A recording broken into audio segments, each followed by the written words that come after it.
Everyone, welcome back to our channel अनट्यूशंस। तो friend, आज हम नया टॉपिक स्टार्ट करने वाले हैं, टाइम एंड वर्क। बहुत ही इंपॉर्टेंट रोल है इसका भी हर कॉम्पिटिटिव एग्जाम्स में। तो आज हम शुरू करेंगे टाइम एंड वर्क, सीखेंगे इसके कुछ बेसिक पॉइंट्स एंड धीरे धीरे इसकी सीखेंगे कुछ फॉर्मूलेज, कुछ शॉर्ट ट्रिक्स, ताकि आप इसके हर तरीके के क्वेश्चंस सॉल्व कर पाएं। ठीक है फ्रेंड्स, तो चलिए बढ़ते हैं आगे और सीखते हैं कुछ बेसिक्स पॉइंट जो कि टाइम एंड वर्क में हर बच्चे को ध्यान देने चाहिए। कभी भी आप चैप्टर स्टार्ट करें तो सबसे पहले जो चीजें दिमाग में रखनी चाहिए पूरे चैप्टर के लिए, वो आपको हमेशा याद रखनी पड़ेंगी। ठीक है, उस चीज को आपको गांठ बांध लेना है कि ऐसा होता है तो ऐसा होता है, ऐसा होगा तो वैसा होगा। ये चीजें ध्यान में रखोगे, आगे क्वेश्चन सॉल्व करोगे तो आपके लिए बहुत ज्यादा यूजफुल होने वाले हैं। एंड जैसा कि फ्रेंड्स, एनटीपीसी आरआरबी एनटीपीसी की एग्जाम डेट आ चुकी है, दिल्ली पुलिस कांस्टेबल की एग्जाम डेट आई हुई है, एसएससी की एग्जाम डेट आई हुई है। तो आपको अब कमर कस लेनी है एंड पढ़ाई शुरू कर देनी है। ठीक है, ऑलरेडी मैं 3 से 4 टॉपिक कवर कर चुकी हूँ, आपके 5 टॉपिक मैं कवर कर चुकी हूँ चैनल पर मैथ्स के। तो प्लीज जाइए एंड चेक कीजिए और पढ़िए और अपना टाइम अब वेस्ट मत करिए। ठीक है फ्रेंड्स, ऑलमोस्ट हर एग्जाम्स के लिए आपके पास 3 मंथ्स है या 1 मंथ के ज्यादा ही है। ठीक है, तो स्टार्ट करते हैं। ये देखते हैं कि इसके कुछ बेसिक्स पॉइंट्स क्या हैं। फ्रेंड्स, तो सबसे पहले हम देखते हैं कि जब भी आप टाइम एंड वर्क चैप्टर करते हैं तो इसमें चीजें कौन कौन सी पूछी जाती हैं सॉल्व करने के लिए। ठीक है, कि आपसे क्या पूछा जाता है, एट द एंड आपको क्वेश्चन दे दिया, सब कुछ दे दिया, लेकिन वो क्वेश्चन में पूछा क्या जाता है। तो सबसे पहले नंबर चीज होती है जो आपसे पूछा जाता है कि कितने लोग आपको रिक्वायर्ड हैं किसी काम को करने के लिए, कुछ गिवन समय में, कुछ दिए हुए समय में कितने लोग आपको चाहिए किसी काम को कंप्लीट करने में। ठीक है, नंबर 1 तो ये वाली बात हो गई। नंबर 2 आपकी बात हो गई कि कितना टाइम लगेगा किसी काम को करने में, अगर आपको नंबर ऑफ पर्सन गिवन है।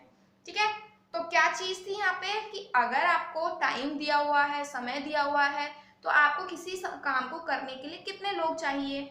और दूसरी बात है, अगर आपको लोग दिए हुए हैं किसी काम को करने के लिए कि कोई इतने काम में इतने लोग इतने काम को कर रहे हैं, तो बताओ कितना समय लेंगे। इस 2 चीज पर ही पूरा खेल निर्भर करता है। ठीक है, पूरा आपका टाइम एंड वर्क इसी पर ही है। इसीलिए मैं हमेशा कोई भी टॉपिक जब स्टार्ट करती हूँ तो बिल्कुल बेसिक से करती हूँ, क्योंकि काफी स्टूडेंट्स होते हैं जो बिगनर्स होते हैं हमारे। ठीक है, तो उन बिगनर्स के लिए भी ये वीडियो है एंड थोड़ा सा जो एडवांस लेवल के स्टूडेंट्स हैं उनके लिए भी ये वीडियो है। ठीक है, तो चलो 2 चीज आपको पता चल गई कि इन 2 चीज के लिए ही हमें सारा खेल खेलना है। तो आगे देखते हैं कि जो दिमाग में चीज बिठानी चाहिए कि हाँ ये है तो ये होगा, ये हम सीख लेते हैं कैसे। तो सबसे पहली बात आती है वर्क एंड पर्सन। जैसा कि मैंने यहाँ पे लिखा वर्क एंड पर्सन, काम और लोग। अगर ये 2 चीज आपको दी हुई है, ठीक है, आपको क्या दिया हुआ है, काम और लोग, इतने लोग इतना काम कर लेते हैं तो इतने लोग कितना काम करेंगे, ऐसे टाइप के क्वेश्चंस होते हैं ना। जब आपको ये 2 चीज दी है तो दिमाग में एक चीज बिठा लो, क्या होते हैं ये, डायरेक्टली प्रोपोर्शनल होते हैं। ठीक है, डायरेक्टली प्रोपोर्शनल का मतलब क्या होता है कि आपका ज्यादा अगर काम है तो उसमें ज्यादा लोग चाहिए। ऑब्वियस सी बात है, अगर आप बहुत सारा काम कर रहे हो, ठीक है, बहुत ज्यादा काम कर रहे हो, तो उसके लिए अगर आपके पास जितने ज्यादा लोग होंगे तो वो कम समय में होगा या नहीं होगा। अगर आपके पास ज्यादा लोग हैं तो ज्यादा काम होगा। ठीक है, क्या होता है डायरेक्टली प्रोपोर्शनल, मतलब कहीं भी क्वेश्चन आए कि अगर कुछ काम दिया हुआ है आपको, ये 8 लोग करते हैं, ठीक है, तो बताओ कि अगर वो काम बढ़ा के दे दे तो ये कितने लोग करेंगे। तो सबसे पहले सॉल्व करना तो आपका अगला स्टेप होता है, सबसे पहले आपको माइंड में रखना है कि आएगा आंसर ज्यादा ही, क्योंकि क्या है, डायरेक्टली प्रोपोर्शनल है, ज्यादा काम ज्यादा लोग, ज्यादा लोग ज्यादा काम। ठीक है, तो सबसे पहले काम और लोग का आपने सीख लिया। मैं बार बार इसलिए रिपीट कर रही हूँ कि आप कहीं गलत ना सुने या आपको कुछ गलत ना समझ में आए, मिसअंडरस्टूड ना करो कोई भी चीज। डायरेक्टली प्रोपोर्शनल यानी कि डायरेक्ट उसके प्रोपोर्शनल होगा वर्क एंड पर्सन में। वर्क ज्यादा होगा तो काम लोग ज्यादा होंगे, लोग ज्यादा होंगे तो काम ज्यादा होगा। ठीक है, ठीक है, डायरेक्ट इस पर निर्भर करता है, डिपेंड होता है। डायरेक्टली प्रोपोर्शनल का मतलब होता है डिपेंड होता है, ये डायरेक्टली इस पर डिपेंड होगा। ठीक है, नेक्स्ट एक और बात कर लेते हैं। नेक्स्ट आ जाता है आपका टाइम एंड पर्सन, यानी समय और लोग। ठीक है, मैं इंग्लिश में क्लासेस देती हूँ मोस्ट, मतलब इंग्लिश लिख के देती हूँ, लेकिन जो मेरे हिंदी वाले बच्चे हैं मैं कोशिश करती हूँ कि मैं हिंदी में समझाती हुई चलूँ। तो कोई भी ये मत सोचना कि ये इंग्लिश में लिखा है तो बस ये इंग्लिश का ही टॉपिक मतलब ये उठाएंगे, जैसे टाइम एंड पर्सन ही बोलेंगे, लोग और काम नहीं बोलेंगे या समय नहीं बोलेंगी। आई नो कि उन लोगों के लिए भी थोड़ा बहुत होना चाहिए, इसलिए मैं हिंदी में भी बोलती रहती हूँ। तो आप प्लीज समझिए और पकड़ बनाइए शब्दों पे कि मैं क्या बोल रही हूँ, ठीक है। वो बातें छोड़ते हैं, चलो नेक्स्ट देखते हैं क्या है। टाइम एंड पर्सन, काम और लोग आपने देख लिया, समय और लोग का भाई देखते हैं क्या रिलेशन होता है, क्या संबंध होता है एक दूसरे से। जब भी आपको कहीं भी समय दिया गया हो और लोग पूछे गए हो कि जैसे कि 2 आदमियों ने ये काम किया एक दिन में, ठीक है, तो बताइए 4 आदमी कितने दिन में काम कर लेंगे, ऐसे सवाल होते हैं ना। तो देखिए कि क्या संबंध होता है, इनवर्सली प्रोपोर्शनल होते हैं। इनवर्सली प्रोपोर्शनल का मतलब होता है उल्टे होते हैं, ठीक है। अगर टाइम ज्यादा है तो लोग कम लगेंगे, ठीक है, और लोग ज्यादा हैं तो टाइम कम लगेगा, ठीक है। आप इसे ऐसे समझिए, मोर मैन लेस टाइम। अगर कोई भी काम आपका ज्यादा काम, आपको कुछ काम दिया गया है, ठीक है, कि आपको 2 दिन में ये काम करना है, ठीक है, और आपने ज्यादा लोग लगा दिए या ज्यादा लोग हैं तो ऑब्वियसली बात है 4 लोग बैठ के अगर किसी पेड़ की लकड़ी को काटेंगे तो वो कम टाइम में काट लेंगे, और अगर एक लगा हुआ है तो उसको ऑब्वियसली समय ज्यादा लगेगा, ठीक है। तो वही यहाँ पे बात है कि टाइम और पर्सन की जब भी बात होती है वहां उल्टा केस हो जाता है, उल्टा हो जाता है, ठीक है। कैसे, ज्यादा आदमी होंगे तो कम समय लगेगा, ये तो सबको ही पता है कि ज्यादा लोग कम टाइम लेंगे, और अगर ज्यादा टाइम होगा तो कम लोग होंगे, यानी जहां ज्यादा समय लग रहा होगा तो इसका मतलब खुद ही समझ आना कि यहाँ लोग ज्यादा नहीं है, ठीक। ये 2 चीज समझ में आ गई, दो, क्योंकि कॉन्सेप्ट समझना बहुत ही ज्यादा इंपॉर्टेंट है, अगर कॉन्सेप्ट नहीं समझोगे तो नहीं आएगी कभी बात समझ में। एक तीसरी चीज और जो हमें ध्यान में रखनी है वो है वर्क एंड टाइम, ठीक है, क्योंकि टाइम एंड वर्क ही तो सारा चैप्टर है, ठीक। तो इसी चीज में मैंने पहले भी बोला, इसी चीज में पूरा चैप्टर घूमता रहेगा, लेकिन शर्त यही है कि आपको सबसे पहली जो वीडियो आती है किसी भी चैप्टर की वो बहुत अच्छे से समझनी है, ठीक है, क्योंकि और वीडियोस में तो फिर मैं शॉर्ट ट्रिक्स बताती हूँ कि आप कैसे सॉल्व कर सकते हो, बट जो ये चीज होती है बेसिक चीज मैं पहली वीडियो में बताती हूँ, ठीक है। तो चलो, वर्क एंड टाइम की अगर हम बात करें, यानी समय और काम की अगर हम बात करें, जहां भी आपसे पूछ लिया जाए कि समय कितना लगेगा और काम कितना लगेगा, या काम दिया हुआ हो तो ये इतने समय में हो गया तो बताओ इतना काम कितने समय में होगा, तो यहाँ भी केस क्या होता है, डायरेक्टली प्रोपोर्शनल होता है, वर्क डायरेक्टली प्रोपोर्शनल होता है टाइम के। डिपेंड करता है काम हमेशा समय पे और समय हमेशा काम पे, ठीक है, एक दूसरे पे ये चीज डिपेंड करती है। तो याद रखिए सिर्फ उल्टा केस इसमें होता है और किसी में नहीं होता है, ठीक है। डायरेक्टली प्रोपोर्शनल होता है, यानी ज्यादा लोग, ज्यादा काम होगा तो ज्यादा समय लगेगा, ये भी बहुत मानने वाली बातें हैं, डेली लाइफ में हम देखते हैं। अगर आपके पास ज्यादा पढ़ने के लिए आपने जिस दिन ले लिया उस दिन आप ज्यादा समय लेंगे, ये तो है नहीं कि आपने अगर 2 चैप्टर आज मैथ्स के कंप्लीट करने तो आप आधे घंटे में ही कर दोगे, नहीं, आप एक चैप्टर को अगर 1 घंटे में करो, 2 चैप्टर को आप 2 घंटे में करोगे, है ना। यानी ज्यादा टाइम, ज्यादा काम होगा तो ज्यादा समय लगेगा, कम ज्यादा टाइम होगा तो ज्यादा काम होगा, ठीक है। कहीं भी आपको दिया गया हो, अगर आपने लेके बैठे हो कि मैं 2 घंटे पढ़ूंगा, इसका मतलब आज आपको ज्यादा लेके बैठे हो, है ना। यानी आप रेगुलर 1 घंटे पढ़ रहे थे मैथ्स को, अब आप कह रहे हो कि मैं आज 2 घंटे पढ़ूंगा, तो कुछ ना कुछ माइंड में होगा ना कि 2 घंटे क्या पढ़ूंगा, कुछ ना कुछ एक्स्ट्रा काम ले रखा होगा आपने, वो पढ़ूंगा, ठीक है। तो ये 3 चीजें तो बहुत ज्यादा दिमाग में बिठा लीजिए, क्योंकि हर क्वेश्चन सॉल्व करने से पहले यही एक सवाल होगा जो आपके दिमाग में आएगा, अच्छा ये है तो ये है। सॉल्यूशन नहीं बोल रही हूँ कि सॉल्यूशन वैल्यू निकल के आ जाएगी, वैल्यू आपको सॉल्व करने से निकल के आएगी, लेकिन वो वैल्यू कितनी करेक्ट है वो इन 3 चीजों को दिमाग में रखने से आएगी, ठीक है। कि अगर आपकी कहीं पे मान लीजिए वैल्यू कम आ गई तो आपको पता है यार मैं कहीं गलत कर रहा हूँ, यहाँ तो वैल्यू हमेशा ज्यादा आनी चाहिए, ये चीज आएगी, ठीक है। तो बार बार बोल रही हूँ वैल्यू नहीं आएगी पर कॉन्सेप्ट समझ में आएगा कि हाँ यहाँ पे ज्यादा आना चाहिए, मैं कहीं गलती कर रहा हूँ या कर रही हूँ, ठीक है। चलिए 2-3 पॉइंट्स और देख लेते हैं कि क्या है, देखते हैं। Work done is always suppose to be equal to 1। आप जब भी क्वेश्चन सॉल्व करो आप वर्क डन जो काम हुआ है उसको हमेशा 1 के बराबर रखोगे, ठीक है। क्या करोगे, इक्वल टू 1 रखोगे जब भी आप कोई काम करोगे, वर्क डन को हमेशा रखिए 1 के बराबर, ठीक है। नेक्स्ट देखिए, if a person can do a piece of work in n days, ठीक है। अब ये 1 के बराबर क्यों रखना है वो मैं आपको समझाती हूँ अगले पॉइंट से। If a person can do a piece of work in n days का मतलब है कि कितना टाइम, यानी जैसे 9 दिन, 10 दिन, 2 दिन, 1 महीना, 2 महीना, ठीक है, तो हम कैसे डिनोट कर देते हैं कि इतना डेज, एन डेज, हमें पता नहीं है तो हमने कर दिया n days. If a person can do a piece of work in n days, कोई आदमी कुछ काम को एन डेज में कर सकता है, ठीक है, then that person one day work is 1/n। आपने वर्क को क्या किया, 1 के बराबर रख दिया, ठीक है। उसके बाद क्या हुआ, आपसे क्वेश्चन पूछा गया अब कि अगर कोई आदमी कुछ काम इतने दिन में कर सकता है तो बताओ एक दिन में कितना काम कर सकता है, ठीक है। तो आपका क्या होगा आंसर 1/n, यानी 1 जो आपको टाइम दिया गया होगा उसके बराबर।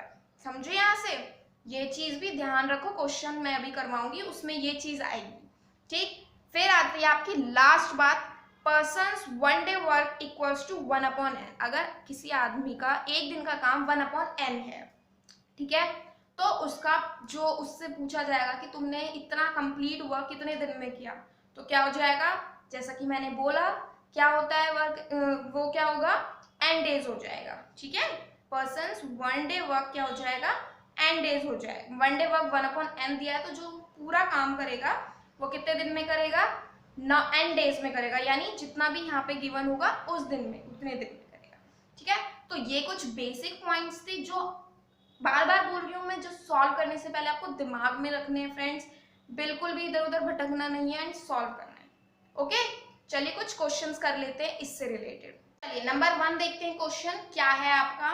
बहुत ज्यादा हार्ड कोई क्वेश्चन नहीं कराऊंगी, 2-3 बहुत ही बेसिक क्वेश्चन, वीडियो यहीं खत्म कर दूंगी एंड उसके बाद आपकी जो कल से रेगुलर जो आएंगी आपकी वो होंगी थोड़ा सा हार्ड लेवल, क्योंकि मैं सोच रही हूँ अगर एग्जाम्स आ रहे हैं तो थोड़ा जल्दी जल्दी मैं वीडियोस डालती हूँ, ठीक है, ताकि आपको भी कोई प्रॉब्लम ना हो। हमारी मेहनत तो है कोई बात नहीं, लेकिन अगर आप सक्सेसफुल होते हैं तो वही बहुत ही बड़ी बात होती है ना फ्रेंड्स। तो चलो, Vandana completes a work in 35 days. Vandana ने कितने दिन में काम खत्म किया, 35 दिनों में काम खत्म किया। And what work will she do in 1 day, एक दिन में वो कितना काम करेगी, ठीक है। क्या किया, वंदना ने किसी काम को 35 दिनों में किया, ठीक है, क्या किया 35 दिनों में किया, कितना किया 35 दिनों में किया। What work will she do in 1 day, अब वो एक दिन में कितना काम करेगी, ठीक है। देखिए यहाँ पे क्या दिया है आपको, 35 डेज दिया है, यानी n डेज दिए हैं, ठीक है। तो जैसा कि हमें पता था कि अगर कोई आदमी किसी काम को n डेज में करता है तो उसका एक दिन का वर्क आप कैसे निकालते थे, 1/n करके, ठीक है, यही था ना। तो डेज कितना दिया, अगर क्या बोलते हैं कोई आदमी क्या कर सकता है n डेज में कर सकता है, ठीक है, n डेज कितने 35 है, तो 1 डे का वर्क कितना होगा। मैं बहुत ज़्यादा ओपनली एक्सप्लेन, मतलब इसको वैसे नहीं लिख रही हूँ, आप समझिए कि आपको कैसे लिखना है, ठीक है, क्योंकि काफ़ी स्पेस भी नहीं है एंड जल्दी जल्दी मुझे बताना है ताकि बोरिंग वीडियो ना हो। ओके, तो 1 डे का वर्क कैसे निकाल देते हैं आप, 1/n, तो एक दिन का वर्क कितना होगा 1/35, ठीक है। कितना वर्क डन किया उसने एक दिन में, ये आपका वर्क डन है, कितना किया आपने 1/35। कुछ था फ्रेंड्स इसमें करने के लिए, कुछ भी नहीं था, ठीक है। क्या करना है, अगर किसी आदमी का, औरत का, किसी का भी आपको कुछ काम दिया गया कि इतने दिन में हुआ है और उसका एक दिन का काम पूछा तो आप 1/n कर दोगे, ठीक है दोस्तों। चलिए दूसरा क्वेश्चन करते हैं। Ravi does 1/13 part of a certain work in 1 day. क्या दिया गया है आपको, कुछ काम का हिस्सा दिया गया है कि इसने इतना पार्ट किया है एक दिन में। How many days will he complete the whole work. क्या पूछा गया है, देखो उसका कुछ काम है जिसका 1/13 पार्ट उसका दिया गया है कि उसने 1/13 पार्ट क्या किया है, एक दिन में कंप्लीट किया है। तो बताओ कि वो कितने टाइम में ये सारा काम कंप्लीट कर लेगा, ठीक है। पहली बात तो इसमें कोई ज्यादा सोचने की ही बात नहीं है, हम ऐसे भी लगा सकते हैं। कैसे लगा सकते हो, 1/13 यानी 13 में से एक हिस्सा वो एक दिन में कर रहा है, तो 13 के 13 हिस्से वो कितने दिन में करेगा, 13 दिन में करेगा। इतना कुछ सोचना ही नहीं था, ये तो सिर्फ दिमाग का खेल है। बट अगर आपको ऐसे समझ में नहीं आता है तो हम सॉल्यूशन करेंगे। कैसे करेंगे, अगर आपको पर्सन का एक दिन का काम दिया गया हो, ठीक है, 1 डे वर्क दिया गया हो, कितना दिया जाता है 1 डे वर्क का, क्या होता है 1/n चीज दी गई हो, और अगर आपको क्या निकालना है, पूरा वर्क निकालना है, क्या निकालना है, कंप्लीट वर्क निकालना है, तो आप कैसे निकालोगे, क्या होता है आपका कंप्लीट वर्क, क्या हो जाता है आपका फॉर्मूला n हो जाता है, ठीक है। यानी अगर उस आदमी का एक दिन का इतना काम है तो उसका होल पूरा जो वर्क होगा वो कितना टाइम, किन दिनों में निकलेगा, खाली n हो जाता है। तो इतना भी, इसमें भी कोई चीज नहीं थी, यानी 1/13 दिया गया और ये आपका n है, तो आपका n कितना आ गया टोटल काम कितना आ गया आपका, 13 दिन में वो सारा काम इसका कर लेगा। ठीक है, वैसे तो इसमें सोचने वाली ही बात नहीं होती, तो बहुत ईजी है, बट अगर आपको तब भी समझ में ना आए तो ये है। यानी हमने दो टाइप के क्वेश्चन कौन से करे, अगर आपको दिन दिया हो कि इतने दिन में इतना काम हो गया, एक दिन का कैसे निकलता है 1/n करके, और अगर आपको एक दिन का दिया गया हो तो कैसे निकलेगा, उल्टा कर दो n करके। ठीक है, थोड़ा सा ऊपर का क्वेश्चन करते हैं। ठीक, तो देखिए, Ram can do a piece of work in 4 days. अब क्या क्वेश्चन आता है कि राम एक लड़का है जो कि काम कर सकता है, किसी काम को 4 दिन में कर लेता है। ठीक है, in how many days will he complete 3 works of the same time. अब बताओ कि वो 3 काम, सेम तरीके के 3 काम कितने दिनों में कंप्लीट कर लेगा। कोई लड़का है किसी काम को 4 दिन में कर रहा है, तो बताओ कि वो 3 काम को, ठीक है, ये किसी एक काम को कर रहा है 4 दिन में, तो बताओ 3 काम को वो कितने दिन में कंप्लीट कर लेगा। ठीक है, जैसा कि हमें पता है कि वर्क एंड टाइम क्या होते हैं आपके, डायरेक्टली प्रोपोर्शनल होते हैं। यहाँ क्या है, वर्क एंड टाइम। ठीक है, यानी वर्क है और ये समय है। ठीक, डायरेक्टली प्रोपोर्शनल है तो यानी ज्यादा काम और ज्यादा दिन, 3 काम कर रहा है तो टाइम भी ज्यादा लगेगा। समझ में आ रहा है मेरा लॉजिक? मैं जो बता रही हूँ आपको कि मैंने पहले समझाया था, work and time directly proportional होते हैं, होते हैं या नहीं होते हैं। यहाँ पे एक काम को 4 दिन में कर रहा है। ठीक है, ऐसे समझो, एक वर्क है ये। ठीक है, ये क्या कर रहा है, 4 दिन में कर रहा है, 4 टाइम लग रहा है इसको, तो 3 वर्क कितने दिन में करेगा, ऑब्वियसली ज्यादा ही समय लगेगा। ठीक है, तो सबसे पहले आपका कॉन्सेप्ट क्या क्लियर हुआ कि इसमें आंसर जो भी आएगा वो 4 दिन से ज्यादा आएगा। ठीक है, अब वो आंसर क्या आएगा वो हम देख लेते हैं। अगर एक आदमी एक काम को 4 दिन में करता है, 4 डेज में करता है, तो वो 3 काम को कितने दिन में करेगा, तो हम क्या कर देंगे, उसको मल्टीप्लाई कर देंगे, 4 3 12 डेज। कितने दिन में करेगा, वो करेगा 12 दिन में। ठीक है, अगर हम बिल्कुल ही बहुत ज्यादा बिगनर है तो आप ऐसे समझो, एक दिन में 4 काम, 2 दिन में 8 काम, 3 दिन में 12 काम, हो गया ना सिंपल। बट हम ये समझ सकते हैं सिर्फ छोटी वैल्यूज के लिए। अगर मान लीजिए बड़ी वैल्यूज होगी तो क्या किया जाता है, मल्टीप्लाई किया जाता है। एक काम का 4 दिन में 3 वर्क को 4 से मल्टीप्लाई कर दो, क्योंकि एक दिन में वो 3 काम, मतलब 4 दिन में वो एक काम करा, तो 4 दिन को अगर 3 से मल्टीप्लाई कर दोगे तो 12 दिन। ठीक है, तो कितना टाइम लगा आपको, 12 डेज लगे काम करने में। किसको, राम को 3 काम करने में 12 डेज लगे। ठीक है, तो फ्रेंड्स ये तो था बिल्कुल बेसिक, बहुत ही बेसिक्स थे ये। अब जो नेक्स्ट वीडियो आएगी उसमें मैं आपको थोड़े से अबव लेवल के क्वेश्चंस और उनकी शॉर्ट ट्रिक्स बताऊंगी। ठीक है, और अगर आपको वो थोड़ा लॉन्ग मेथड में सीखना हो तो मैं वो भी बताऊंगी आपको। और फ्रेंड्स, अब अगर ज़्यादा वीडियो को बड़ा नहीं करते हैं, वीडियो को यहीं तक रखते हैं, क्योंकि सबसे पहले आपके लिए इंपॉर्टेंट है बेसिक चीज़ सीखिए एंड उसके बाद थोड़ा सा अबव लेवल कीजिए। वीडियो अगर पसंद आई हो तो फ्रेंड्स लाइक ज़रूर कीजिएगा, अपने दोस्तों के साथ शेयर जरूर कीजिएगा, क्योंकि काफ़ी एग्जाम्स आ रहे हैं एंड सबको ही पढ़ने की ज़रूरत है। ठीक है, चैनल को अभी तक सब्सक्राइब नहीं किया है तो चैनल को सब्सक्राइब कर देना, और वीडियोस अभी तक नहीं देखी हैं तो मैं उसका लिंक भी डिस्क्रिप्शन बॉक्स में दे दूंगी, तो आप प्लीज़ जाके चेक करिए। बेल आइकन को प्रेस कर दीजिए ताकि जब भी मैं कोई नई वीडियोस लेकर आऊँ आपके पास उसकी सारी नोटिफिकेशन तुरंत आ जाए। So thank you so much friends.